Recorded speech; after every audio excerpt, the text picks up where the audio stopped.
요한복음 10장 3절. 요한복음 10장 3절 제가 읽겠습니다. 문지기는 그를 위하여 문을 열고 양은 그의 음성을 듣나니 그가 자기 양의 이름을 각각 불러 인도하여 내리라. 아멘. 말씀 제목은 목자의 음성을 듣는 양입니다. 목자의 음성을 듣는 양입니다. 예수님은 그 공생의 기간 동안에 수많은 말씀을 하셨습니다. 그리고 그 말씀에 반응하여 사람들이 나오기로 했습니다. 중요한 것은 이 하나님의 음성을 듣는 것, 그것이 아주 중요함에도 불구하고 오늘날 이런 부분이 많이 가려워져 있습니다. 그래서 이번 컨퍼런스 때 이제 주제가 목자와 나인데 가장 먼저 다룰 것은 목자의 음성을 어떻게 들을 것인가에 대한 문제를 먼저 다루고, 그리고 난 다음에 목자와의 관계를 다루려고 합니다. 목자와 나와의 관계는 어떤 관계가 되어져야 되는가? 분명하게 우리는 사랑의 관계가 되어져야 되지만 목자와의 관계가 그렇게 되지 못할 때가 있는 것을 보게 되어집니다. 그리고 이제 마지막 컨퍼런스에 다룰 것은 선한 목자입니다. 결국은 이 선한 목자와 사꾼 목자가 어떻게 근본적으로 다른지, 그리고 우리는 어떻게 되어져야 되는지를 분명히 볼 필요가 있습니다. 목자가 선하다고 한다면, 그리고 참된 목자가 있다고 한다면 반대로 참된 양이 있을 것이고, 그리고 거짓 목자가 있는, 사꾼 목자가 있으면 당연히 양들도 이제 문제 있는 양이 있는 것은 분명합니다. 그래서 예수님이 잃어버린 양의 비유를 말씀하실 때 그 잃어버린 양들이 분명히 있음을 말씀하시고, 또 여기 지금 그 목자 되시는 예수님, 특별히 그 양과 목자의 비유, 오늘 요한복음 10장에서 그의 음성을 듣지 못하는 양에 대해서 말씀하십니다. 쭉 보시면 이제 이 부분 다 다룰 텐데요. 양이 이제 그 목자가 양의 이름을 불러도 그걸 알지 못하는 거예요. 그러니까 이것은 꼭 뭐를 의미하냐면 그 양 중에서도 음성을 듣지 못하는 잘못된, 영적으로 잘못된 양들이 있을 수 있음에 대해서 예수님이 분명히 말합니다. 그래서 그 요한복음 10장이 왜 중요하냐면 1절부터 6절까지는 주님이 비유로 말씀하시고 그 다음에 7절부터 쭉 해석해 주세요. 쭉 해석해 주면서 결국은 14절 보시면 나는 선한 목자나 나는 네 양을 알고 양도 나를 아는 것이 아버지께서 나를 아시고 내가 아버지를 아는 것 같으니 나는 양을 위하여 목숨을 버리노라. 서로 아는 관계라고 분명히 말합니다. 그래서 우리가 신앙생활에 가장 중요한 것은 하나님을 아는데, 하나님께서 나를 아는 것은 당연한데 내가 하나님을 알고 있는가, 이 부분을 이제 이 컨퍼런스 기간에 쭉 다루려고 합니다. 근데 우리는 이제 오늘 양은 목자 음성을 알아듣습니다. 다른 사람이 비슷하게 흉내내도 목자의 음성을 알기 때문에 쉽게 속지 않는 게 양입니다. 그런 면에서 우리는 하나님이 양이라고 한다면 주님의 음성을 들어야 됩니다. 문제는 세상의 소리 혹은 자기 자신의 소리, 원수의 소리는 쉽게 듣는데 하나님의 음성을 듣는 데에서 너무나 많은 사람들이 장애를 갖습니다. 그러니까 하나님의 음성을 듣는 것은 특별하게 영적으로 깨어있는 사람만이 듣는다고 하는 잘못된 신앙적인 편견이 있어서, 그러다 보니까 이제 하나님의 음성을 듣는 것은 특별한 사람, 특별한 영적인 사람, 영적으로 깨어있는 사람만이 들을 수 있다고 하는 잘못된 인식이 깔려 있습니다. 그러나 오늘 예수님이 뭐라고 합니까? 나는 양의 목자고 내 양은 내 음성을 듣는다라고 합니다. 오늘 3절이 다시 보시면 그의 음성을 듣나니 할 때 이 듣나니는 지속적으로 듣는 걸 뜻합니다. 어느 시점에 하나를 듣는 게 아니라 늘 듣는 거예요. 그런 의미에서 우리가 하나님의 음성을 듣는다는 것은 너무 중요합니다. 그러면 오늘 우리에게 말씀하신 하나님은 어떤 하나님이신가?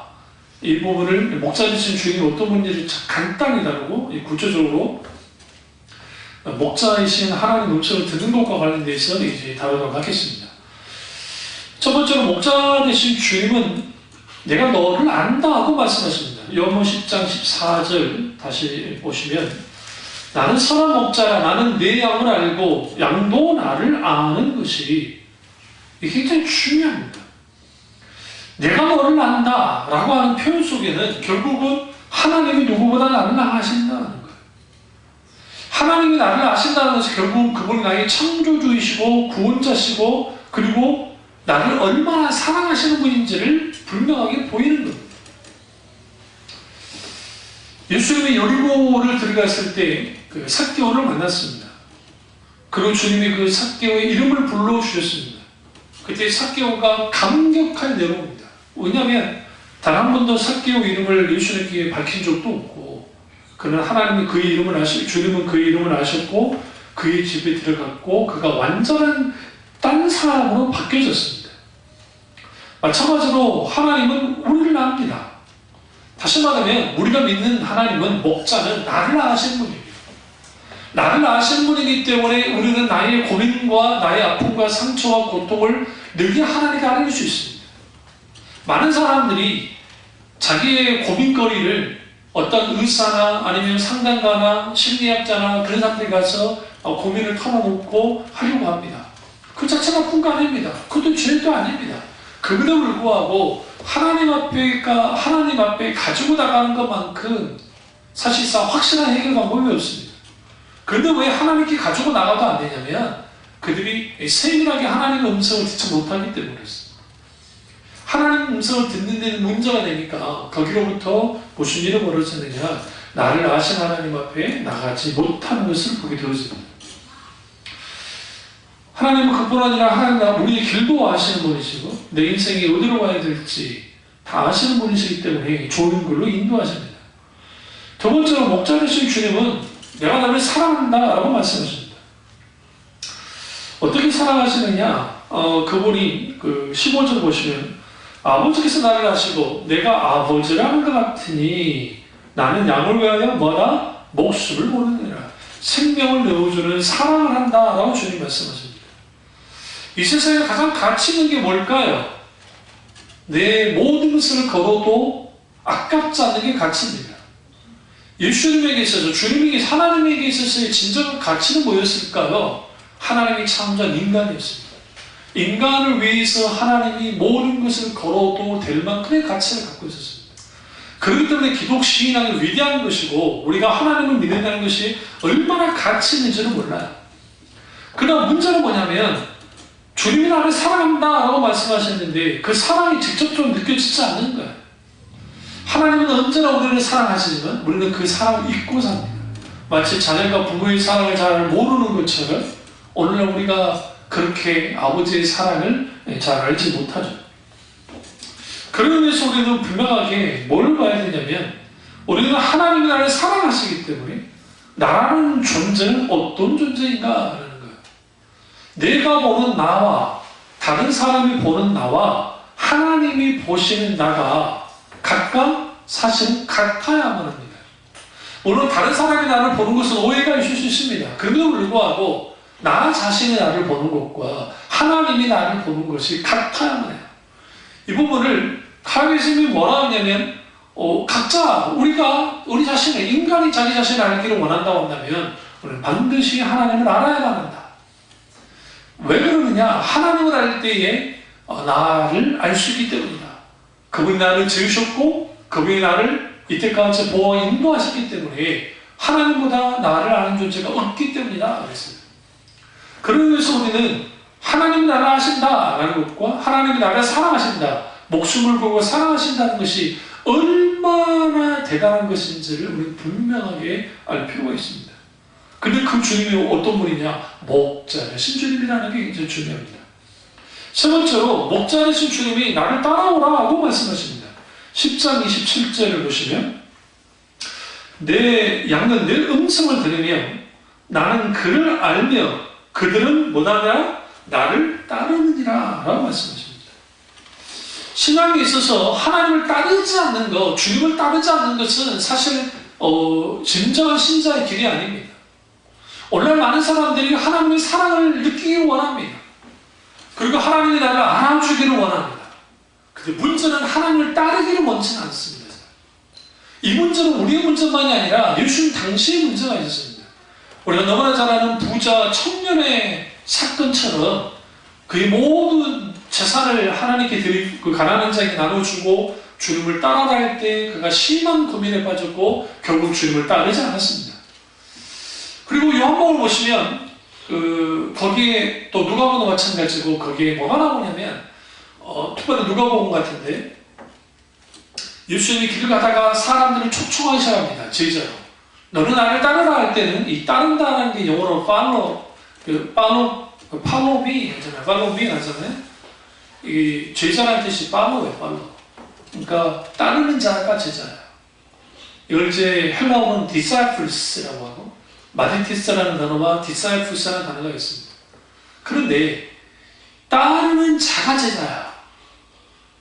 마태복음 28장에 주님이 지상 대명령을 내릴 때 너는 아버지와 아들과 성령 이름으로 세례를 주고 제자를 삼아할 때 그 제자는 뭐예요? 예수님을 따르는 자들을 삼아라, 세우라고 말씀하십니다.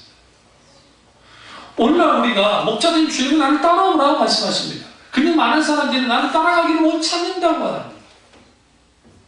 이러한 것들이 오늘날 사람들이 변화되지 못하는 가장 근본적인 원인입니다. 그렇기 때문에 오늘날 내가 예수를 믿긴 믿는데 세상적인 판단이나 세상적인 가치관을 내려주지 못한 사람들이 많습니다. 왜냐하면 그 가치관을 가지고서는 주님을 따를 수가 없기 때문이에요. 왜요? 주님이 가는 길은 힘들고 어렵고 좁은 길이잖아요. 주님은 결코 우리에게 지름길로 인도하지 않아요. 세상은 지름길이 있다고 말합니다. 그리고 세상은 성공하는 길이 있다고 말합니다. 어떻게든 수단과 방법을 가리지 않고 부자만 되면 된다고 가르칩니다.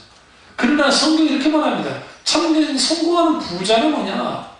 그 성공하는 부자는 결국은 하나님의 은혜 가운데서 하나님의 길을 따라 나아갈 때에 주님 축복을 어떻게 감사히 받으면서 기꺼이 하나님 앞에 감사와 영광을 드리는 자들이 성공한 사람이라고 성경은 하고 있어요.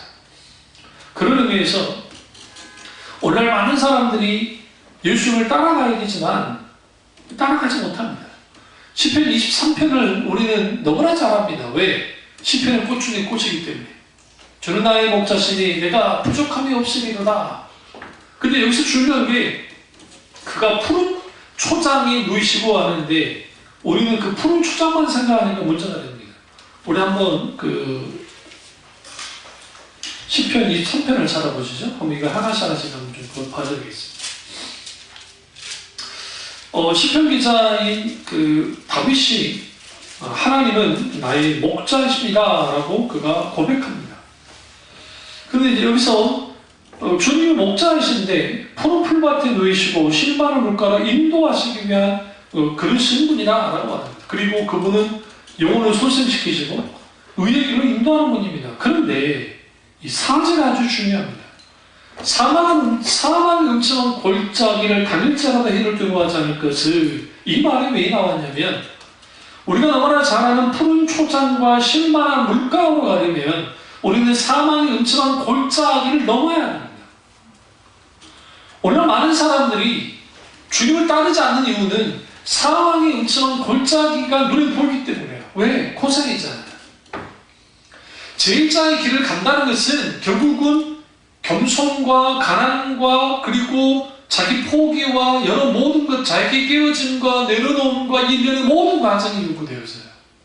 너희가 나를 따르려거든 자기를 부인하고 자기 십자가를 지고 나를 따를 것이니라 말씀하시네요. 그렇기 때문에 우리가 주님을 따르는 데 있어서 있게 되어지는 대가들이 있기 때문에 목자 되신 주님 우리를 따라가고 하자고 따라가려 하지 않습니다. 그래서 일어나는 일이 뭐냐면 잃어버린 양인 거예요. 잃어버린 양이 그냥 나온 게 아닙니다.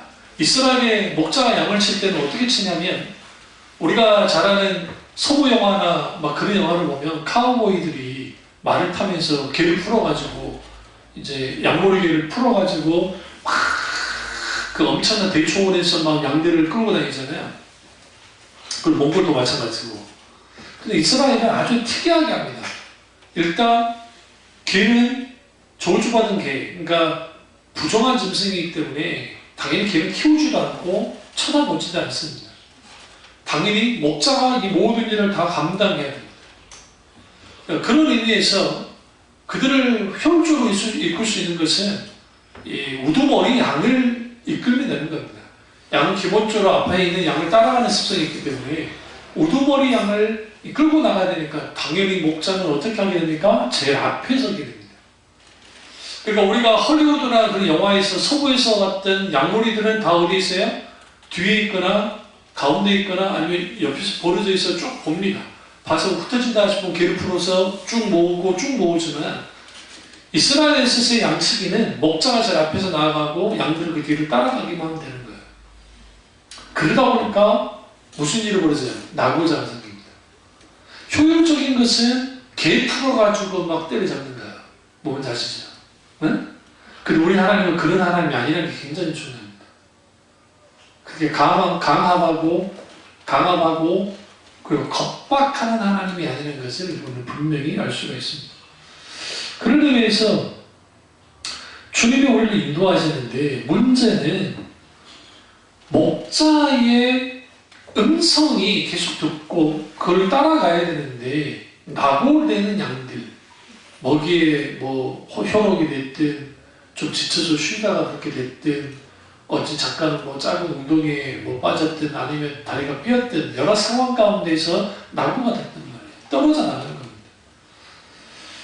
그러면 따라가지 못할 때 있게 되는 것은 뭐냐? 죽음밖에 없습니다. 그러니까 고대 그 이스라엘 사회에서 오늘도 마찬가지지만 낙오되면 죽습니다. 그런데 우리 하나님은 어떤 하나님이냐? 그 낙오된 자를 찾아러 가시는 주님입니다. 우리가 그 잃어버린 양을 찾는 비유를 어떻게 이해하셔야 되냐면 자꾸 우리식으로 이해하면 안 되는 거예요. 그게 뭐냐면 이스라엘은 목초지가 크게 많지 않기 때문에 원래 자기들이 그 거주지로부터 많이 떨어져 나갑니다. 그러니까 아무리 그 이제 어떻게 하냐면 그 자기 집에 가까운 데부터 계속 멀리 나가는 거야. 그러다가 한두 끝도 없이 그러면 안 돼. 왜 그러냐면 더 멀리 갔다가 다시 돌아와야 되니까. 돌아올 때 먹을 게 없으면 큰일 나잖아요. 그러니까 무조건 이렇게 단계 움직이는 건 아니고 여기 갔다가 한 번 뛰어넘고 여기 갔다 한 번 뛰어넘어요. 그래서 중간중간 뭘 하는 게 그리고 목초를 먹으면서 오는 거거든요. 근데 이제 문제는 뭐냐면 밤이에요. 밤이 찾아올 때가 있습니다. 그러니까 자기 집에 돌아올 수가 없어요. 그러면 목자가 무슨 일을 하느냐? 목자는 한 명만이 아니에요. 여러 명의 목자가 있는데 목자가 뭘 하느냐?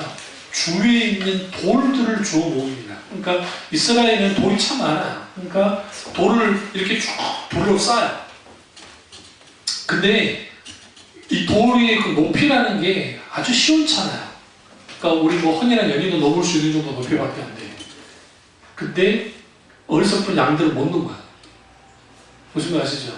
양 그런들을 겁내서 못 낸다. 그러니까 그 정도로 돌을 모아다가 이렇게 쭉 동그랗게 쌓습니다. 가운데에다가 이제 그 달랑할 수 있는 입구를 만들어 놓고 그러니까 이제 큰 나무 안에서 나무 하나를 거기다 다 걸쳐 놓습니다. 그러면 그게 끝이에요. 그게 끝이에요. 울타리라는 게. 예수님이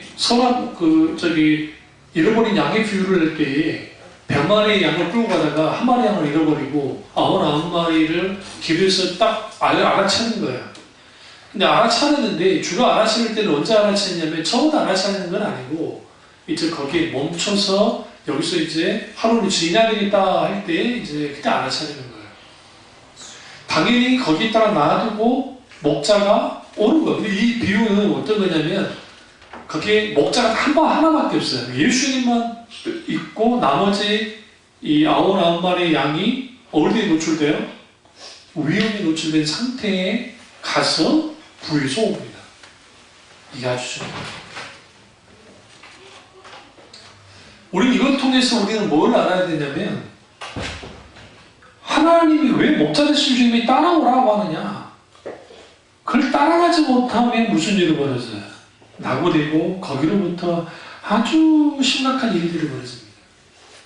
많은 사람들이 영적으로 문제가 되는 이유 중에 하나는 뭐냐면 그때 뭘 경험하지 못해요. 앞서 가신 하나님을 따라가지 못하다가 거기서 있게 되는 수많은 절망감들, 영적으로 깨지고 넘어지고 영적으로 피폐되어지고 하는 것들. 그러면 그 야외에다가 이게 돌로 쌓아가지고 이렇게 해놨잖아요.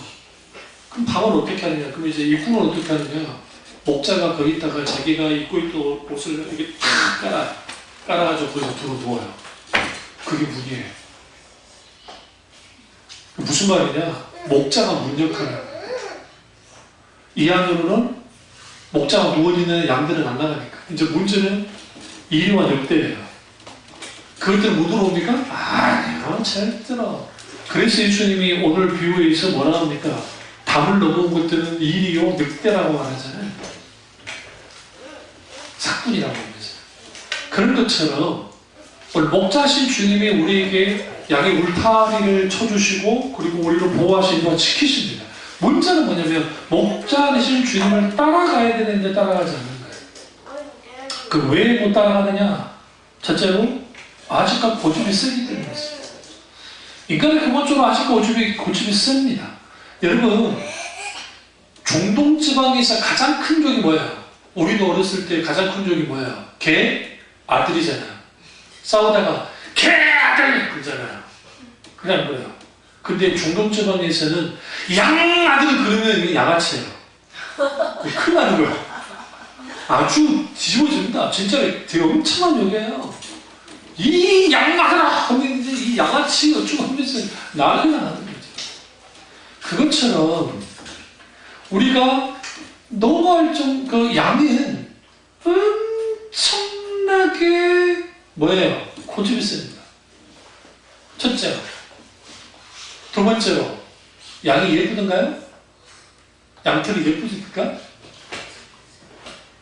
지금 여러분, 원래 양과 지금 양이 달라요? 원래 양은 우리 염소처럼 그런 게 양이었어요, 원래. 이건 제가 하는 생물학자들이 하는 말이에요. 그 동물학자들이.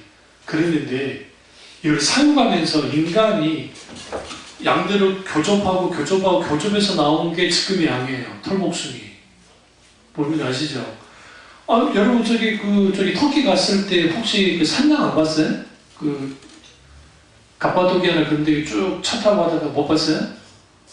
어느 프로그램이니까 그쪽에 있더라고요. 갑바도기아 가는 그쪽에 막 이놈들이 어디로 올라가냐면 나무 위에 올라가 있어요.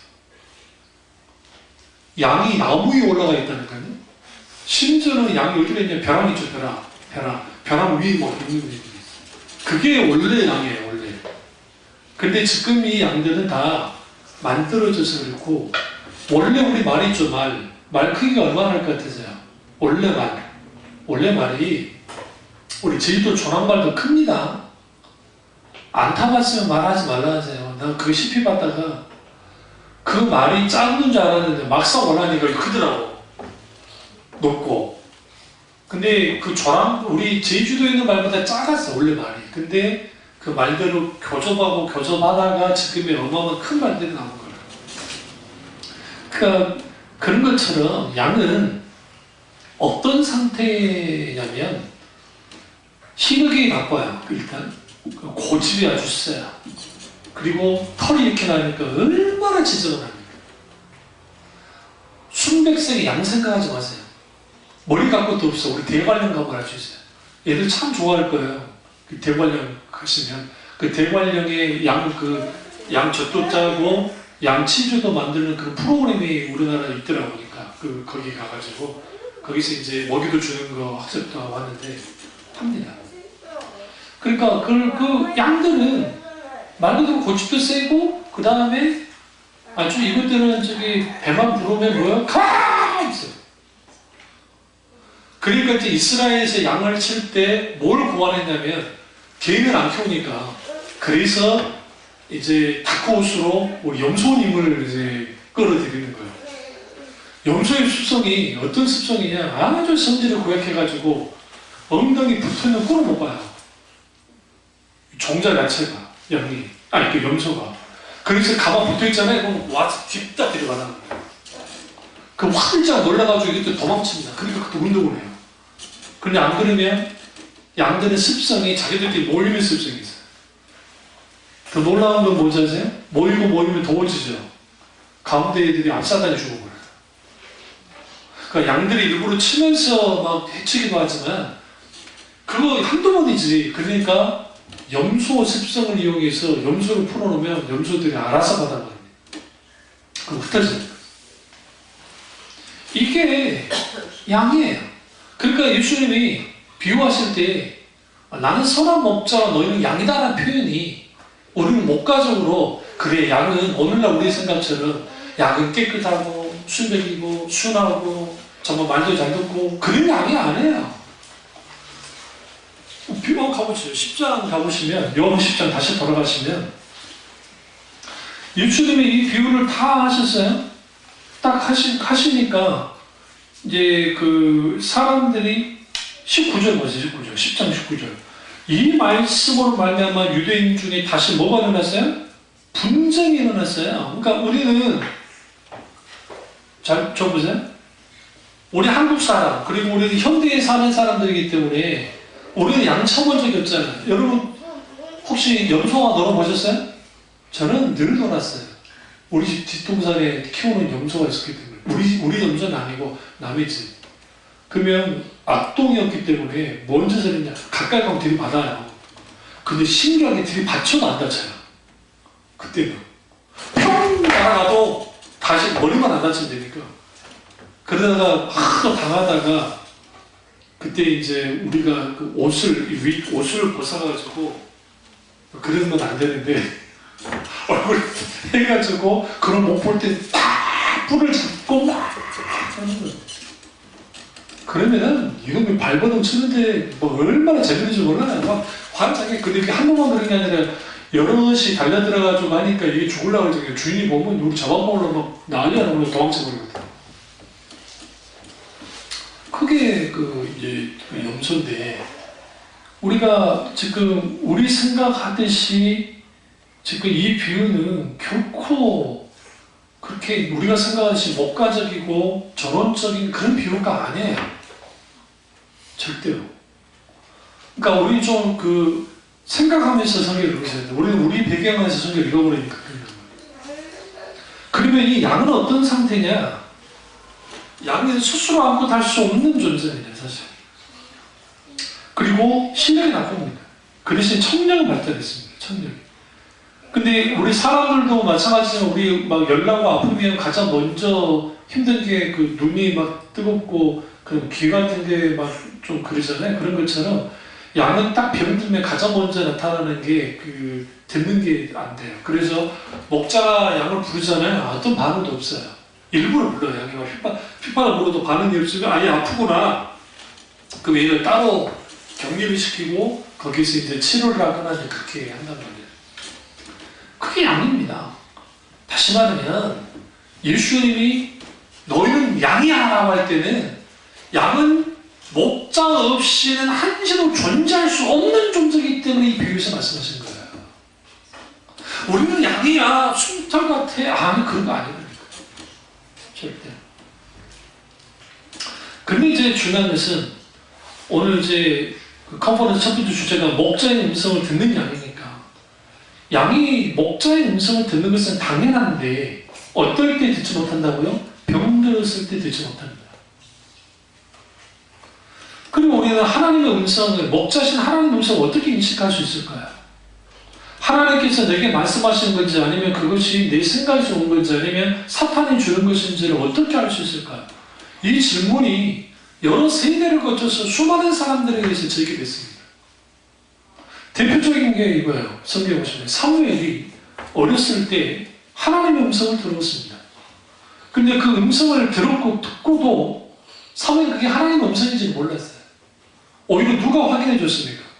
우리가 생각할 때 그 시피보는 정말 말도 안 되는 대제사장을 이끌어주는 엘리가 확인해 줘서야 비로소 그게 하나님의 음성인지를 분별했습니다. 마찬가지로 우리가 하나님의 음성을 듣는다 할 때에 여기는 여러 가지 위험성도 있지만 그럼에도 불구하고 하나님의 음성 듣는 것은 신앙이 필수예요. 그 부분이 되지 않으면 우리 가운데 뭐가 일어나냐면 어떤 하나님의 역사가 나타나지 않아요. 이번 주에 우리 쌍둥이는 고생을 많이 했는데 그 애들 열라고 할 때에 그 자식을 키워보지 않은 사람들은 몰라요. 우리 애들도 어렸을 때 뭐 30기도, 40도까지 올라갈 때가 있거든요. 그러면 그 부모 심정은 애락합니다. 그리고 거기에 그 해열제를 먹여도 되지 않는 상황까지 됐을 때 우리 애들도 그런 적이 있었거든요. 그때 그 하나님 앞에 충분히 기도를 하는 거예요. 근데 그 과정 가운데 어쩔 때는 하나님이 너무나 평안을 주실 때가 있고 어쩔 때는 어떤 평안도 없을 때가 있어요. 그런데 더 놀라운 건 뭐냐면 우리 아이들이 이번 직장에 갔을 때 다 치유가 됐어요. 얘가 열이 펄펄 나갖고 다 조금같이 있던 애가 아침 일찍 일어나갖고 저기 솥단지 빼고 있어요. 그리고 우리 안경윤 양이에요. 그게. 우리 지쳐가지고 이제 정대하고 그거 솥단지 빼는 게 누구야? 우리 안경윤 양이라고. 그러니까 그러한 것들이 있을 때에 하나님과의 관계 속에서 충분히 기도를 하는 겁니다. 그리고 또 지혜롭게 대처도 해야 되고 또 하나님이 주신 거고 병원들이 하나님이 주신 일반 은총이기 때문에 당연히 사용하는 건데 그 속에서 했을 때에 그 과정에서 하나님 은혜가 있게 되는 거예요. 이게 아주 중요합니다. 그러려면 하나님의 음성을 들어야죠. 기도 같은 경우에는 물리적인 하나님이 계시는 거예요. 하나님이 직접 나타나서 말씀하셨어요. 근데 그가 뭡니까? 3번이나 표적을 구합니다. 왜 그러냐면 3번이나 표적을 구한 것은 그 하나님의 음성을 들었어도 그게 믿어지지 않는 거예요. 영적으로 분별이 되지 않는 거예요. 그러니까 아무리 하나님이 육성으로 말씀하셔도 믿음으로 반응하지 않으면 그 말씀은 그냥 공허한 메아리에 불과하는 거예요. 이게 아주 중요합니다. 그래서 우리는 그 하나님의 이 말씀, 특별히 음성을 듣는데 열려 있어야 되는데 그러면 어떻게 하나님의 음성을 들을 수 있느냐라는 거예요. 첫 번째로 목자이신 하나님의 음성을 들으려면 하나님께 속해 있어야 됩니다. 요한복음 10장 27절 보세요. 7장 27절을 보면 내 양은 내 음성을 들으면 나는 그들을 알며 그들은 나를 따르느니라 라는 표현 속에서 따른다는 표현이 어떤 의미냐면 그 주님께 속해 있을 때 가능합니다. 그러니까 주님과의 관계가 같이 한 방향으로 가는 관계가 되잖아요. 같은 방향으로. 여러분 혹시 그 스위스에 이 엄청나게 호른 아세요? 그 호른인가 맞나? 그 엄청나게 긴 파이프 같이 나가지고 불잖아요. 그거하고 이제 그 요들송 있죠. 요를레 그게 그냥 산고장이 나란지 요를레 그러려고 한 거 아니에요. 이게 뭐냐면 그 나라도 우리나라 비슷하게 70~80%가 산이에요. 산. 근데 우리나라 산은 그래도 사랑스러운 산이에요. 우리는 막 해발 그게 높은 산이 그렇게 많지 않은데 이 스위스는 한편이면 아플수와 관계가 있기 때문에 뭐 넓죠 높아요. 그러니까 여기서 저 사람하고 의사소통을 하려면 내가 갔다가는 하루가 걸려요. 그러니까 눈에 보이기는 바로 앞인데 가려면 거의 하루 길을 가야 그 사람하고 그들하고 연락이 가능하니까. 그러니까 뭘 했느냐?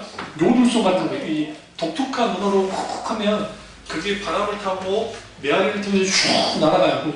이게 몇 킬로를, 만 킬로, 뭐 10킬로 이상을 날아간다고 하요. 날아가면 그게 듣고 왔다 갔다 하고. 근데 그게 좀 더 먼 거리는 이걸 자기들끼리 몇 번 불면 어떤 곳에서 다는 걸 알면서 불어주면 그게 쫙 들리듯이 하나님의 음성을 듣는 데 있어서 사람들마다 다릅니다. 그러니까 어떤 사람은 하나님의 음성을 정말 하나님 은혜 가운데 깊이 듣고 잘 듣고 신앙생활 하는 사람이 있지만 어떤 사람은 전혀 하나님의 음성을 듣지 못하는 사람들이 있습니다. 그 이유 중에 하나는 뭐냐면 잘 들으세요? 하나님과 우리 사이 거리가 돼요. 거리가 가까울수록 잘 됐죠. 멀수록 안 들리는 게 당연한 겁니다. 하나님께 속해 있다는 것은 한 방향으로 같이 가야 돼요. 다른 나라에서 같은 방향으로 가는 거잖아요. 그 산티아고 그 카톨릭 순례길이 네 군데로 되어 있는데, 근데 처음에 사람들이 출발했을 때는 혼자 가는 분들 있잖아요. 그 사람들 혼자 아무 말도 않고 간대. 그리고 길을 갈 때는 30km, 40km 혹은 뭐 20 몇 킬로 걷다 보면 지쳐가지고 옆에 사람 말도 안 한대요. 하이도 한두 번이지. 볼 때마다 하이 하겠어요. 그냥 그런가 보다 하고 지나가죠. 근데 이제 어느 숙소에 머물다가 이제 거기서 살짝 하다가 한 3번, 4번 만나면 그때서야 길에서도 좀 이야기도 하면서 그렇게 끝까지 가기를 한다고 하는데, 이때 우리가 누군가 대화를 나눌 때에도 이 사람이 누군지를 모르고 그리고 자주 만나본 적도 없는데 이 사람하고 대화 나눈다는 게 이거는 거의 불가능해요. 정말 농촌이나 진짜 성격 진짜 활달한 사람 빼놓고는 거의 불가능해요. 하나님과의 관계가 낯선 타인이 되면 안 돼요. 이 말씀 드리려고 하니까. 너무나 많은 사람들이 하나님이 낯선 타인이 되어버렸어요. 낯선 타인이니까 내게 있어서 하나님의 음성이 들려지지 않아요. 이번에 존 부보가 뭐라고 하냐면 하나님과의 관계에 대해서 말했는데, 그 사람은 큰 차는 아니에요. 유대인 학자지만 그가 하나님과의 관계가 이 독일어로 이제 독일어는 쓰지 않겠습니다. 어쨌든 나와 그것의 관계냐 아니면 나와 너의 관계냐, 이게 두 관계냐 그런 관계냐. 그러면 그 나와 너와의 관계는 하나님과 나가 관계가 있잖아요. 서로 이야기를 나누고 대화를 나누는 관계이기 때문에 당연히 하나님 음성을 듣습니다. 주로 어느 통로로 듣나요? 하나님의 말씀과 기도로 하나님 음성을 들어요. 주로. 그런데 너무나 많은 사람들이 무엇에서 심각한 문제가 발생이 되고 있냐면 하나님의 낯선 타인인 거예요. 다시 말하면 나와 그것이 관계가 되는 거예요. 여기서 그것이라는 것은 사물을 뜻하는데, 하나님을 제가 저번 말씀드렸죠. 우리 하나님 아는 제 책에서 공부할 때 하나님을 어떠한 지구주순한 대단한 존재로 두고 놔두고 그냥 거기에 그대로 고착화된 상태에서 뭘 하느냐? 관계를 갖는 거예요. 이거는 뭐냐? 요즘에 좀 덜합니다만 옛날에 제가 이제 시골로 수련회를 많이 가면 동네마다 그 지켜주는 그 나무신이 있어요. 신. 거기에 막 우리가 말하는 성황당이라고 하는데, 거기에 그 막 그 줄 같은 거 있잖아요. 그 줄이 아니라 막 평행색색 그런 것들 해놔요. 저희 동네도 있었어요. 근데 이상하게 꼭 그런 나무들이 큰 나무라서 그런지 좀 음습해요. 왜냐면 나무가 크니까 음습한 건데, 우리 이삭이 어렸을 때 오늘로 말씀드리면 사악한 기운이 흐르는 거야. 우리 이삭이 예전에 저기 1층 우리 저기 살 때 그 무당집이 있었거든요. 그 후에 이제 거기 그 구두 수송집이 됐다 좀 단지 바뀌었는데, 거기 지가 발달된 이삭이 갔거든요. 뭐 사악한 기운이 흘러오고 지나가고 그랬거든요. 그 빨리 찾아가고요. 사악한 기운이 흐르는 거예요. 하나님은 마치 어떤 신적인 존재에 강한 힘이 있는 신적인 존재로 하나 두고, 그리고 그렇게 바라보면서 관계를 갖는 거예요. 이거는 사물로 보는 거예요. 이거는 조금 더 표현하면 이걸 관념, 머릿속에 만들어진 자기 이미지를 통해서 신이라는 이미지만을 가지고 하나님과 관계를 갖는 거예요. 그러니까 그 관계 속에서 하나님 음성을 들을 수가 없죠. 당연히. 이게 누가 그러느냐? 이슬람과 그리고 무슬림이 그래요. 그러니까 이슬람과 유대교가 그래요. 유대교의 하나님이라는 것은 우리가 생각하는 하나님이 아니에요. 왜 그러냐면 그들은 문자, 율법이라고 하는 가장 강력한 그 안에서 그렇게 된 거예요. 그러니까 예수님이 그 요한복음에서 요한복음 5장, 6장에서 특별히 뭐라고 말씀하시는 거예요? 그들이 단 한 번도 하나님의 형용을 경험한 적이 없다. 형용을 경험한 적이 없단 말은 하나님의 임재를 경험한 적이 없다. 그들은 하나님을 알지도 못한다는 말씀이시죠. 왜 그러느냐? 그들이 교류에서 하나님을 알아요. 성경에서 공부해서 하나님을 알아요. 그런데 그 하나님은 뭐냐? 큰 하나님이긴 한데 자기들과 실질적인 관계가 있는 하나님이 아닌 거예요. 낯선 타인이에요. 여기서 왜 타인이라고 그러냐면 철저하게 타인이에요. 하나님. 나야 말은 아버지라 할지 모르지만. 그렇기 때문에 우리가 하나님의 음성을 들으려면 하나님에 속해 있어야 되고, 속해 한다는 것은 그 같이 에타할락, 같이 주님과 함께 걸어야 돼요. 동행해야 돼요. 그래야 그 동행하는 사람이 있어야 거기서 무슨 일이 벌어지느냐, 하나님의 음성을 듣는 것이 가능해져요. 사실은 기도만 냅단다 하나님의 음성 듣는 거 아니에요. 전늘 말씀드리잖아요. 어떤 것을 놓고 기도할 때 전늘 말씀드리잖아요. 일단 가능성을 제로 0.3대에 두고 기도하라고 하지만 실제로 사람이 그 0.3대로 놓고 기도한다는 게 거의 불가능해요. 이미 마음은 한켠에 가 있기 때문에. 그렇지 않을까요? 예를 들어 아이들 좋은 직장 들어가게 해주십시오. 하나님 직장 들어가 주십시오. 하나님 믿습니다. 하나님 우리는 뭐라고 기도합니까? 하나님 이 직장 안 되면 안 됩니다. 하나님 해주십시오. 하면서 막 할 거 아닙니까? 그리고 거기다 이유를 붙여요. 하나님 그렇게 해야죠. 11조도 하고 하나님 사업을 안 끌어내니까. 우리 어머니 늘 말하잖아요. 우리 경륜회 때 아빠 가잖아요. 빨리 돈 벌어라. 네가 아빠 어깨 좀 덜 하게 해놓거든요. 빨리 직장을 해가지고 빨리 돈 벌어라. 죽을라는 거지. 그러니까 우리가 그런 것들, 그러니까 하나님과의 관계 속에서 우리가 분명히 볼 건 뭐냐면, 내가 지금 하나님께 속해 있는가, 이걸 이제 그리스도인이라고 하는 표현 속에 잘 들어가는데, 그리스도인이라는 뜻은 그리스도에 속한 자, 그리스도로 통하는 자, 그리스도와 하나 되어지는, 연합되어지는 자를 의미하잖아요. 그게 돼야 하나님의 음성을 뭐 할 수 있어요? 들을 수 있어요. 목자신 하나님의 음성을 들을 수 있어요. 그리고 두 번째는 하나님의 말씀을 깊이 묵상하고 선포되는 설교 말씀을 뭐 해야 돼요? 깊이 받아들여야 돼요. 그 영호 목사님 소개 한번 듣다가, 지지난주인가 소개 들었다가 이제 사람들이 짓는 그 죄들 중에 수다죄가 있는 거죠. 수다 떠는 죄. 많은 사람들이 수다 떠는 게 죄가 아닐까 생각하는데, 그 잠언서에 보시면 말장애들과 같이 가까이 하지 말라고 말해요. 뒤에 험담하는 사람들과 가까이 하지 말라고 말을 하는데, 우리가 지나치게 음식에 탐닉하는 것도 죄지만, 그러니까 이 부분이 지금 그 개신교인들이 좀 약해요. 그러니까 여러분 이제 먹방 그냥 예능으로 그냥 보시긴 하지만, 그러나 그 먹방이 결코 신앙적으로 좋은 거 아니에요. 그 분명히 보셔야 돼요. 적어도 절제해야 돼요. 여러분, 내가 뭔가 못 먹으면 인생이 다 끝난 것 같다. 그거 우상이야. 정말 그게 우상이에요. 요즘 개 키우시는 분들 애완개를 갖다가 반려견이라든지 반려묘라는 표현을 써요. 그건 기독교적인 용어가 아니에요. 절대. 비하하자는 게 아닙니다. 세상은 그렇게 말할 수 있을 줄 모릅니다. 그러나 기독교 입장에서는 반려견이 아니라 애완견인 거예요.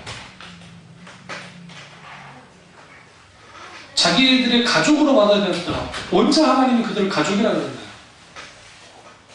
동물을 학대하면 안 됩니다. 동물은 사랑해줘야 됩니다. 그건 성경에서 말하는 겁니다. 그러나 그 개가 사람과의 관계까지도 뒤흔든다면 그건 우상이에요.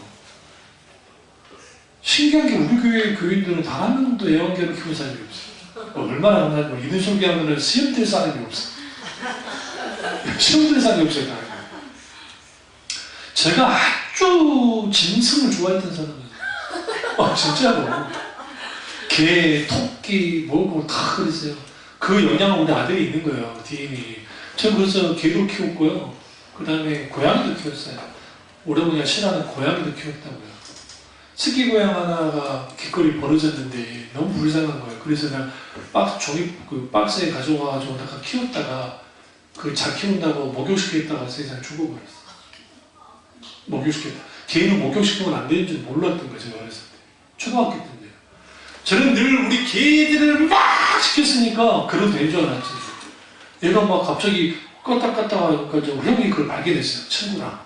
그래서 죽는 것을 보이면 안 된다고 그래가지고 껄떡껄떡 하는 것을 형하고 형 친구가 빗자루로 그 슬레바자라 해가지고 이렇게 딱 해가지고 그 껍질 비누에다가 담아가지고 산으로 데리고 올라가 산에다 묻어줬대. 지들 말이요. 그냥 버렸는지도 몰라. 지들이 묻어줬대. 어쨌든. 그 다음에 상처가 너무 커가지고 그때 충격받았어. 죽음이라는 것에 대해서.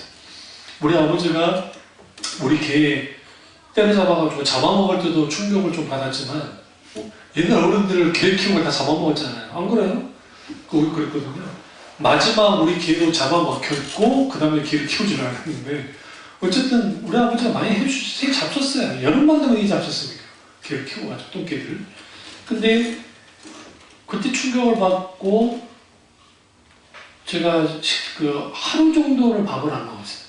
우리 어머니가 나는 거 얘가 지금 뭔 일을 벌였는 거 알고 보니까 이제 고양이가 죽어줬다. 그때 뒤지게 때려고 했습니다. 나를 패더라고. 미친놈이라.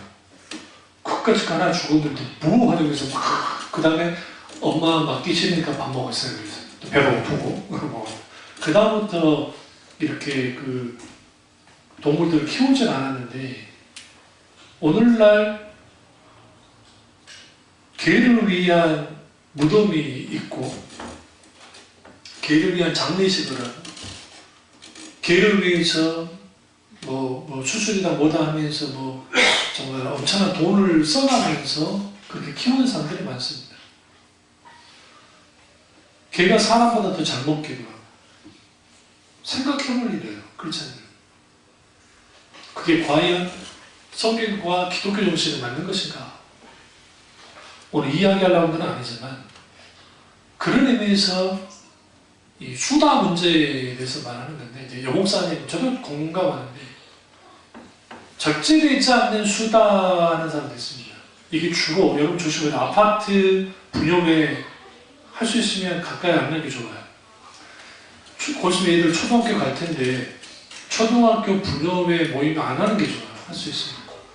왜 그랬냐면 아주 그러니까 그 맥주 한잔 시켜놓고 지들끼리 농담 따먹기 하면서 그리고 없으면 씹어. 있을 때는 같이 안 씹고 응? 그러니까 없으면 씹고 하는 게 있단 말이야. 계속 씹어요. 그러면서 수다 떨면서 치맛바람을 날리면서 여러 이들 그러지 않는 분도 계시겠죠. 그걸 통해서 뭐 하느냐? 입으로 짓는 죄들을 많이 져요. 오늘날 우리가 하나님의 음성을 듣지 못하는 것 중에 하나는 뭐냐면 하나님의 음성을 들을 수 있는 환경이 조성되지 않아요. 일단 우리 라이프 스타일, 삶의 스타일. 첫째, TV에 노출되고 두 번째, 스마트폰에 노출돼요. 요즘 기이한 현상이 하나 있어요. 저는 이제 주로 그 지하철이나 버스를 타고 다니니까 우리 젊은 청년 아이들이 상당수가 스마트폰을 안 해요. 갑자기. 근데 갑자기 이런 메모지를 보고 있어요. 왜일까요? 중간고사. 중간고사. 제가 그냥 다니다가도 애들이 이거 보고 있으면 시험 때구나. 우리 아들도 뭐 중간고사 때문에 이제 공부하니까. 근데 나머지는 다 좀비예요. 스마트폰 좀비들. 제가 예전에 제가 서울 처음 왔을 때 이런 거 없을 때 생각보다 많은 사람들이 그래도 지하철 책 읽었어요. 책 읽었다고. 요즘에 지하철 책 읽는 사람 거의 못 봐요. 거의. 어쩌다 한두 명 있고. 그러다 보니까 우리의 이 정신 세계가 크게 빠져 있는 거예요. 그리고 여러분 그 전화기 꺼놓으면 아주 그냥 나라가 망할 것 같은 느낌 받는 분 있죠? 오늘날 스마트폰 중독되기 전에 현대는 그 대부분 그렇고요. 내 전화기가 꺼지면 지구가 멸망해요. 그거 회개하셔야 돼요. 심각한 거예요. 그게 뭘 가져다 주냐면 분산하게 만듭니다. 집중하지 못하게 만들어요. 나 하나 전화기 끊는다고 나라가 안 망해요. 대통령이 끊으면 심각하겠지만. 무슨 말인지 아시죠? 근데 이게 잘 안 되는 거예요, 많은 사람들이.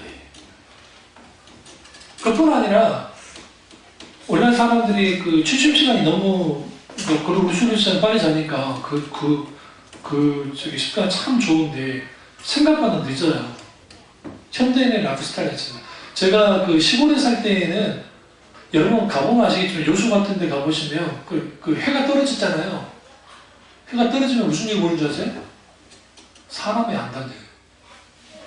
그러니까 유흥가 빼놓고는 사람이 안 다녀요. 그냥 분위 자체가 조용해요.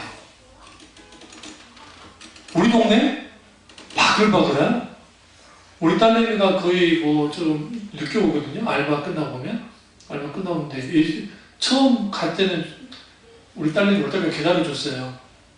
또 그리고 간간히 목 내가지고 밑에 올라오는 거 보기도 하고 혹시나 모르니까. 지금은 넉넉히 자잖아요. 기도만 하고 자는데 왜 그러냐면 겨울은 좀 많이 때는 그래도 이제 날씨 여름 되면서 사람이 더 많아요. 더워서 잠도 안 자는 것도 있지만 그러니까 그러다 보니까 그러는데 많은 사람들이 그래요. 그러다 보니까 피곤하기도 하고 또 직장생활에 여러 가지 하면 스트레스 넘쳐는 것입니다.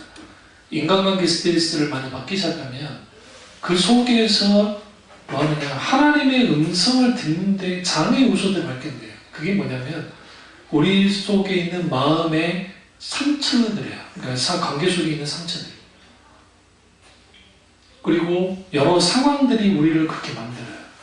그러니까 일교로 분들이 그래서 힘든 게 늘 우리 김단주 목사님이 예배 드릴 때 기도하실 때 있거든요. 설교 전에 기도하실 때 꼭 보면 하나님 오늘 설교는 시작되었고 잠옷실에 있는 우리 자매님들에게 하나님 크신 은혜를 달라고.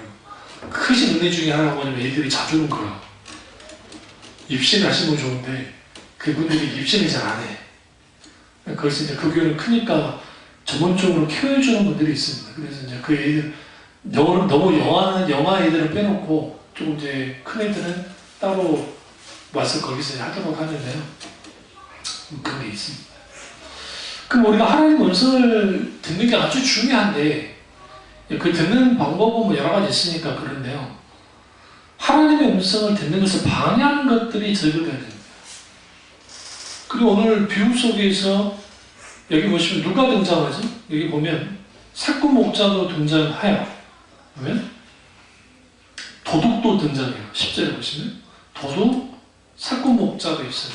선한 목자도 있어요. 그러니까 여기서 도둑은 누굽니까? 당연히 사탄입니다. 사탄은 절대로 우리가 하나님의 음성 듣는 것을 원치 않습니다. 왜 그러냐면 하나님의 자녀가 하나님의 음성을 듣는다는 것은 그 하나님 음성을 듣는 그 자녀가 하나님과 인격적인 교제를 나누고 있다는 것을 실제로 드러내기 때문이에요. 우리말에 아주 좋은 단어가 있는데 이심전심이라는 단어가 있잖아요. 눈빛만 보면 그 속을 안다는 만큼 아주 오랫동안 사람들을 깊이 사귀면 그런 게 있잖아요. 그런 것처럼 그런 관계까지 가는 것을 사탄이 원치 않아요. 그래서 하나님의 음성을 들으면 초긴장 상태에 있습니다. 사탄은. 왜 그러냐면 실제로 하나님의 음성을 듣게 됐을 때 그 사람이 하나님 안에서 자기갱신을 하고 그가 하나님의 부흥 가운데 있게 될 때 그 사람이 뒤엎어버려요. 세상으로. 사탄이 그토록 쌓아놨던 것들을 한 방에 깨 부셔버린다고. 그런 사람들 통해서 이걸 크리에이티브 마이너리티 창조적인 소수를 통해서 하나님이 역사하실 때 그 사람들을 들어서 써버린단 말이에요. 그러니까 사탄은 할 수 있는 이 모든 것들을 막아야 돼. 그래서 만드는 게 뭐냐면 인간에게 수많은 오락들을 준 거예요. C.S. 루이스의 책 가운데 우리 아들도 내 책을 잠깐 가서 본 것 같은데 스크리티프의 편지라는 게 있습니다. 근데 거기에서 사탄이 이제 자기 조카한테 편지를 하는 거예요. 그래서 귀신이 해가지고 이제 이 그리스도인들을 아주 그냥 작살내야 된다. 근데 핍박을 하고 고문을 하고 막 압박을 해도 이것들이 안 가, 괜찮아, 견뎌. 더 뭐 쌩쌩해. 더 막 더 그런 거예요. 그러니까 뭐 하느냐? 이들이 가장 좋은 게 나태함이에요. 나태. 게으르게 만든다. 근데 게으른 것도 힘들어요. 여러분, 예? 여러분 저기 백수도 힘들어요. 누구누구 그러니까 쉬는 것도 한두 번이지. 예, 즐거움이 있어요. 즐거움이. 그래서 만드는 게 뭐냐면 오락입니다. 오락. 여기서 말하는 오락은 좋은 의미의 오락이기도 하지만 이걸 영어로는 오락을 쾌락이라는 표현도 쓰는데 우리 한글 성경에 쾌락이라 되어 있잖아요. 그런데 영어 성경에 인조이라는 게 있어요. 인조이 자체는 나쁘지 않잖아요. 서양 사람들의 마인드는 밥 먹는 것은 인조이 하는 거예요. 북한 사람들은 살기 위해서 먹어요. 평양에 있는 사람들 빼놓고. 아프리카 오지는 이제 아프리카 못 사는 분들, 빈국들은 살기 위해서 먹어요. 우리나라도 살기 위해서 먹었어요. 우리 권사님 세대 살기 위해 드셨어요. 그러니까 인사가 뭐였습니까? 진지 드셨어요? 했잖아요. 나이 드신 분들 진지 드셨어요? 같은 또래면 식사하셨어요? 그랬잖아요. 근데 요즘 인사하면서 식사하셨어요? 합니까? 안 해요. 왜 물어봐? 요즘 아침 안 먹어요. 살찔까봐. 그래 안 그래요? 안 먹어요. 저도 과일하고 간단히 제가 챙겨서 먹어요. 안 그러면 살찌니까. 그러니까 그것처럼 사람들에게 그러한 탐닉할 수 있는 것들을 던져요. 그게 마약일 수 있고 술일 수 있고 담배일 수 있고 아니면 지나친 포르노그래피 아니면 영화도 마찬가지예요. 영화, 드라마, 어떤 것들 이런 것들을 지나치게 한쪽으로 쭉 그쪽으로 가게 만들면 사람들은 기본적으로 흐트러져요.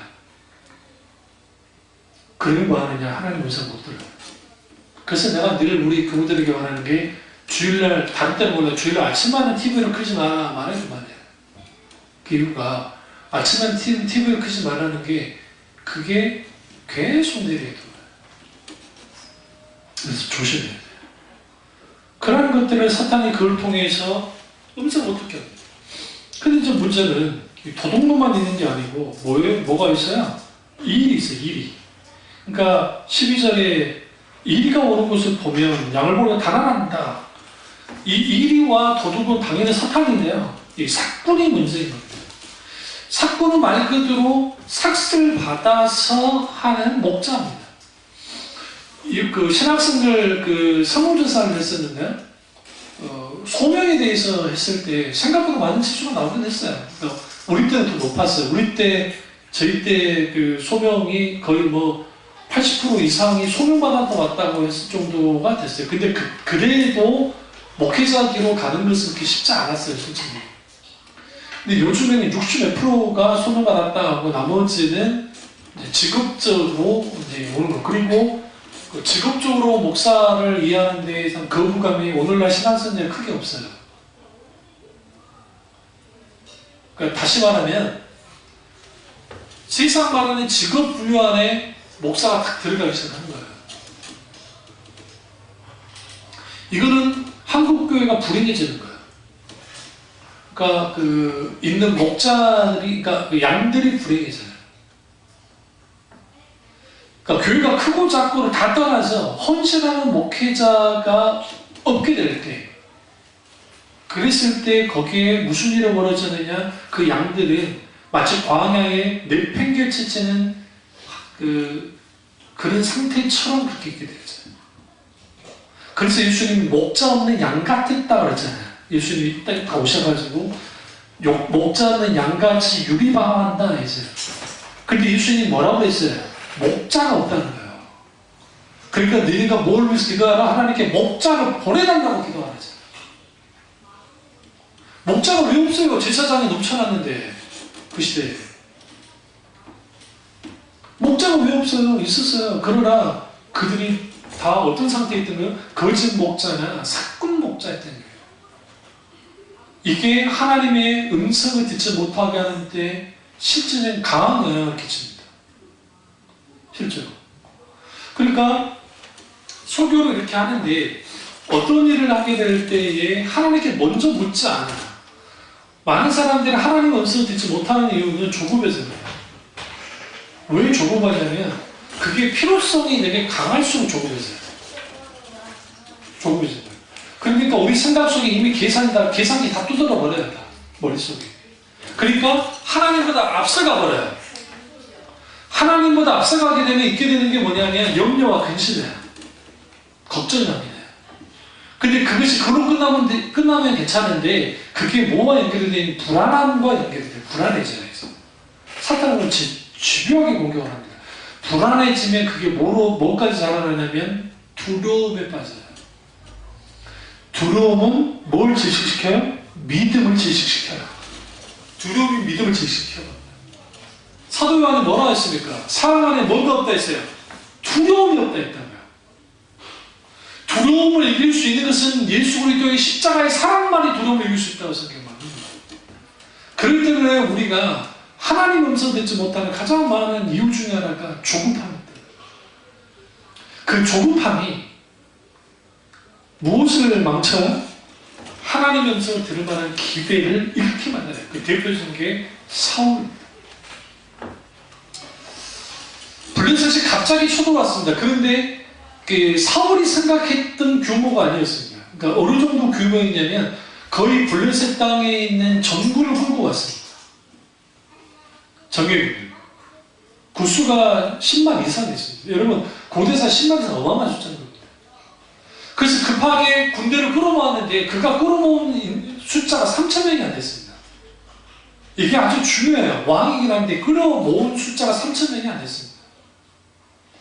근데 사울이 얼마나 대단한 사람이냐면 정말 우리가 함부로 생각하고 합니다. 왜 그러냐면 그런 상황에도 사울이 오기까지 기다려줬습니다. 며칠.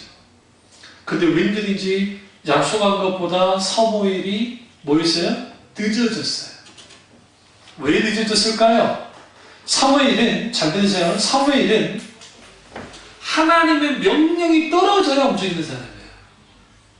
그러니까 인간적인 어떤 막 굉장한 그런 상황이 벌어진다고 위급하다고 해서, 그러니까 우리가 위급한 것이 하나님이 위급한 건 아니잖아요. 그렇기 때문에 사무엘은 인간적으로는 분명하게 빨리 가야 되지만 하나님이 그렇게 하지 않기를 원하셨고, 그럼 하나님과 발맞추고 있었어요.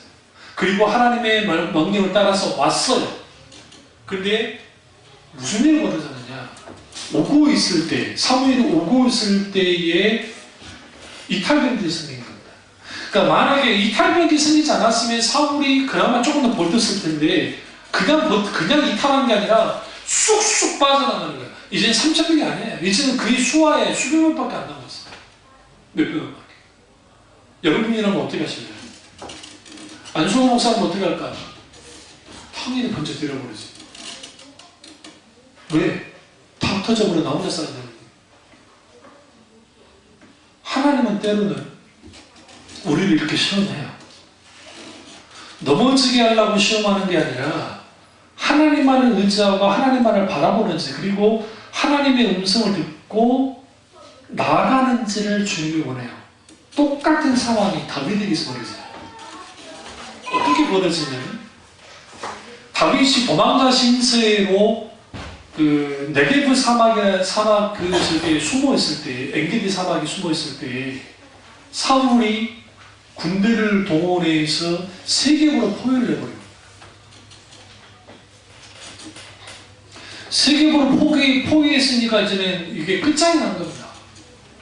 너무 심각한 상태가 벌어졌습니다. 그때 그가 하나님께 이렇게 기도합니다. 나의 힘이 되신 여호와여, 내가 주를 사랑하나이다. 주님은 나의 반석이요, 나의 요새요, 나의 피난처이시니이다 라고 하고, 그러면서 얘기하고, 내가 하나님 때문에 요동치 아니하리이다. 그러면서 이런 기도도 합니다. 주여 속히 구원하소서.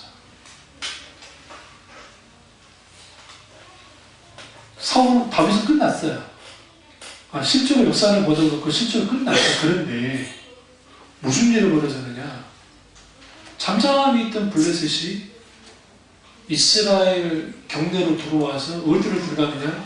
이스라엘의 본토 안에 촉토화시키고 들어와 버리는 거예요. 갑자기. 그러니까 사울이 넉넉히 다윗 잡으려다가 나라가 망하게 생겼어요. 그러니까 군대를 뒤로 물려서 뭐 하느냐? 싸우러 나간다. 그리고 다윗이 풀려나고 그가 블레셋 땅으로 말 그대로 올라가만 하면 망명을 합니다. 왜 그게 왜 가능했을까요? 그 저거방은 어떻게 이겼을까요? 하나님과의 친밀한 관계가 이깁니다. 애들 있잖아요, 우리 애들이 어릴수록 어떤 상황이 벌어질 때 어떤 개가 막 짖는다, 응? 그랬을 때 엄마 품에 있으면 안전하다는 생각을 해요. 뒤에 와가지고. 근데 오늘날 우리는 하나님과의 관계가 그렇게 밀접한 관계가 되지 못하면 우리는 조그마한 상황이 있어서 확 눌려요. 또 하나의 상황이 있습니다. 이렇게 망명을 했어요, 다윗이. 그리고 이스라엘과 블레셋 사이에 전쟁이 하게 되니까 어쩔 수 없이 블레셋 편에서 싸워야 됐어요. 차출되어 갔어요. 갔는데 하필이면 아말렉이 쳐들어와서 자기를 지금 있었던 그 두 아내를 잡아가고 자기 부하들의 자식이고 뭐고 다 잡아갔어요. 그 소식을 듣고 불이 나게 돌아왔어요. 그때 다윗이 뭐 했는 줄 아세요? 하나님의 음성을 구했어요. 근데 성에 이렇게 말합니다. 그의 부하들이 돌을 들어 치러 있다 했어요. 성에 보시면. 그들이 옷을 찢고 다윗이 불을 앞에서 옷을 찢고 돌을 들어서 탁 치나가니까 다윗이 마음에 기도하고 계세요. 하나님. 근데 그 기도가 되게 만끽해요. 세상으로 보면. 하나님 따라갈 겁니까 말 겁니까? 여러분 같으면 어떻게 해야 돼요? 무조건 따라가야지. 안 그래요? 제 성격 같았으면 뭐 물어보기는 무조건 구해와야지. 그런 거 없어. 가야지. 근데 다윗이 묻습니다. 하나님 올라갈 겁니까 말 겁니까? 어떻게 해야 됩니까? 주님 이렇게 말합니다. 올라가라. 머리털 하나도 상하지 않을 거다. 주님 말씀하셨어요. 실제로 그렇게 돼요. 이것을 통해서 하나님이 우리에게 뭘 말씀하냐면 신앙생활에 있어서 하나님의 음성을 듣는 것이 문제가 생겨버리면 신앙생활이 모든 것이 올 수도 없다고 했어요. 오늘날 신앙생활을 어떻게 이해를 하냐면 많은 사람들이 성경 공부 열심히 하고 성경에서 그걸 적용을 해서 삶의 그 신앙생활이라고 해서 그런 식으로 적용하는 것이 불가능해요. 만약 그게 가능했다고 한다면 바리새인들이나 유대인들이 다 그렇게 살았어야 돼요. 고린도후서 3장 6절에 율법의 조문인 율법의 조문을 죽이는 거라 있고 성령으로 말미암아 산다고 했다. 결국은 성령님에 의해서 하나님의 음성이 들려질 때에 그 속에서 우리는 뭐하게 되느냐? 하나님의 인도를 따라서 주님의 음성을 듣고 신앙생활을 해나갈 때 거기로부터 하나님이 함께 하심이 있어요. 아무리 세상적인 성공을 이루고 아무리 대단한 업적을 남겼다 할지라도 거기에 하나님이 함께 하심이 없었다고 한다면 그 사상 누각에 불과하고 그 수치예요. 수치. 그 수치가 누구였느냐? 여로보암 2세가 그 수치를 누렸다는 거야. 그러나 하나님을 떠났던 사람인데 다윗의 영토만큼 어마어마한 영토를 넓혔던 왕이었어요. 그래서 위대한 왕이에요. 그래서 여로보암이 북이스라엘의 시조잖아요. 그런데 여로보암 2세라고 하는 칭호를 받을 만큼 대단한 존재였지만 하나님 앞에서는 버러지만쳐도 못한 존재인 거예요. 신앙생활의 성패가 그렇기 때문에 어디서 들려나느냐? 하나님의 음성을 목자이신 하나님의 음성을 듣느냐 안 듣느냐예요. 중요한 것은 오늘 본문에서 예수님의 양이라고 한다면 목자이신 주님의 음성을 듣는 것이 당연하다. 내 양은 내 음성을 듣거니와 굉장히 중요해요. 근데 어쩔 때 못 듣는다고 했죠? 병들었을 때.